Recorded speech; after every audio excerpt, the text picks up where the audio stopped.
بسم اللہ الرحمن الرحیم۔ اکثر حضرات یہ پوچھتے رہتے ہیں کہ ناخن کاٹنے کا سنت طریقہ کیا ہے۔ اس کے بارے میں امام غزالی نے احیاء العلوم میں یہ جو طریقہ سامنے نظر آ رہا ہے اس کے بارے میں لکھا ہے کہ یہ طریقہ سنت ہے، لیکن محققین مثلا حافظ ابن حجر رحمہ اللہ، علامہ سیوطی رحمہ اللہ اور علامہ نووی نے لکھا ہے کہ یہ مستحب ہے۔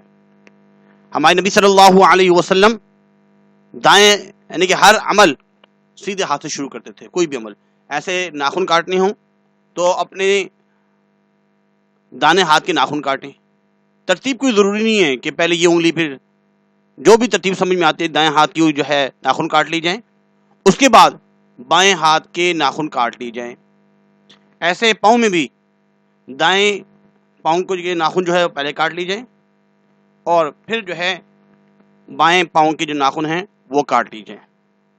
امید ہے کہ اس طریقے سے کوئی بھی کام اگر ہم دائیں کام سے کر رہے ہیں، دائیں طرف سے کر رہے ہیں، انشاءاللہ العزیز اللہ تعالیٰ جو ہے ہمیں اس پر اجر عطا فرمائیں گے۔ اللہ سے دعا گو ہیں اللہ پاک عمل کی توفیق عطا فرمائے، آمین۔